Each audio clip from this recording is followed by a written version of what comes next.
You know, there's a whole lot of sayings and catchphrases and axioms on Wall Street. In fact, I think maybe one of the more intriguing ones is that bull markets like to climb a wall of worry.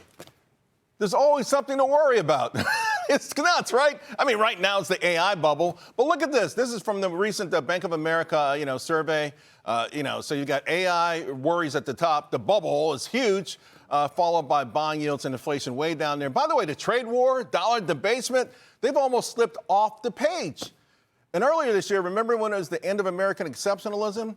That's not on the list anymore. Of course, since then, we've seen the dollar as a global currency hold its place pretty good in these transactions. And, well, foreigners are buying U.S. stocks at a feverish pace. Not sure if we break last year's record, but close to it. Now, my next guest has penned a report this week. Very compelling title. Provocative. Why a 113 expansion feels like a 120 recession. We got to find out what this is all about. So let's bring in JPMorgan, the chief global strategist, David Kelly. David, it's compelling. What does it mean? Well, you got to think about an analog clock. So if you think about 13 minutes past 1, little hand's doing very well. It's pointing straight up. Big hand is barely growing. And that's really what's going on in income. The top people are doing very well. Bottom people are making progress. It's just very slow. But what it feels like is what people call a K-shaped expansion, right, where the big hand, everybody else, is actually going downhill. They're not going downhill. It just feels like they're going downhill because the wealthy are doing so much better than everybody else. You know, I like that how you made a counter analogy. I took the French E, with the little thing on the top, and that's your top whatever percent, and everyone else is the E.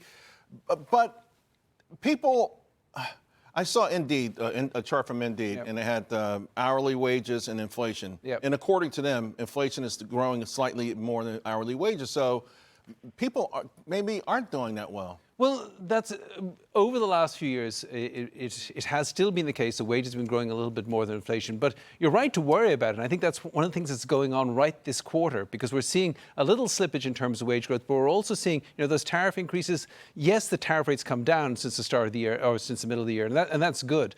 But those tariff increases are beginning to seep through. And I think that is going to squeeze the average consumer going into the holiday season. I think upper income consumers are doing very well, but the average consumer is going to get squeezed by tariffs. And then when people have more money because of income tax refunds early next year, which is going to be a big deal, I think then you're going to see even more tariff inflation. So I think I think tariffs will gradually slow the spending by the average consumer here, and people are feeling that a bit. You were if I remember, the end of American exceptionalism as the market camp. There are markets that are doing better this year, but almost every year there's some market you could point to that's doing better. But are you still there? I mean, is it the end of American exceptionalism? I never was. I emigrated to America 40 years ago. I love America. I thought that was a Kentucky accent. No, it's not. But I am saying there's a closing of the gap. Okay. And if you look at valuation charts, it's kind of like a Sesame Street chart.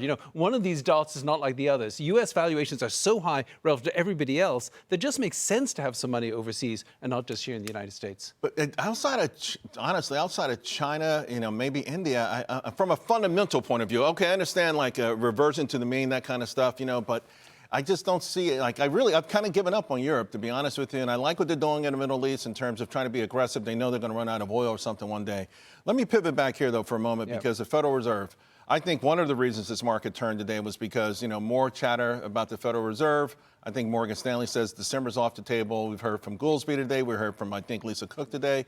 Where do you stand with the Federal Reserve? I think it's a jump ball as to whether they cut rates in December.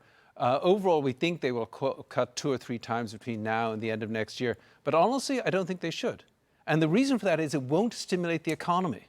The economy is dealing with a supply side issue because of tariffs, because of a huge swing in demographics due to the immigration crackdown and different things. That's what the economy is facing. Cutting interest rates will stimulate the stock market, but that's only helping a small part of America. And it's like, do we need to stoke animal spirits more? I would say that, the animal spirits in Wall Street are alive and well. You go to the zoo, they say, don't feed the animals. Right. I don't think the Federal Reserve should be cutting rates to just prop up or to boost the stock market more when it's really not going to help the real economy. But aren't they hurting Main Street, these folks that you worry about? Because if your credit card bill used to be 16% interest and now you're paying 24%, auto loan interest rates, can't they do something to alleviate the pain? Because, listen, tariff or not, I don't have to go into Walmart and buy anything, but I do have to, make my auto loans. I do have to pay my credit card bills. I feel like they're hurting Main Street, and Main Street is crying uncle. If the, with their aggressive. With the aggressive rate hikes, it didn't hurt Wall Street, to your point, but it has crushed the rest of this country. But it hasn't, because people have more money in short-term accounts, which got hurt because of all the money in money market funds, all the money in CDs, where little old ladies revolving CDs. The rate comes down. Consumers getting hurt more by falling interest income than they're being helped by falling credit card rates. I didn't get any notice from my credit card company when the Fed cut rates. Says, oh, by the way, we're going to cut your rate by a quarter. But rates have come up over the last few years. A little bit, but honestly, as rates went up, it actually helped older consumers. I've looked at the consumer. The boomers have all the money. Well, I've looked. We don't need the help. They own stocks. They own money markets. Why are we helping boomers? Well, yes, but I don't think that cutting short-term rates to very low levels really does solve any of the problems in this country. I think we've got lots of problems, but they're not going to be solved by the Federal Reserve bringing rates down to zero again. I think that's actually what caused a lot of the problems, by causing asset prices to shoot up too high. Home price. I mean, why can't people buy a home today? It's because the Fed kept rates way too low for way too long, allowed those prices shoot up to levels that when you've got normal mortgage rates, you can't buy a house. Yeah, and of course, people with a 2.5% mortgage won't.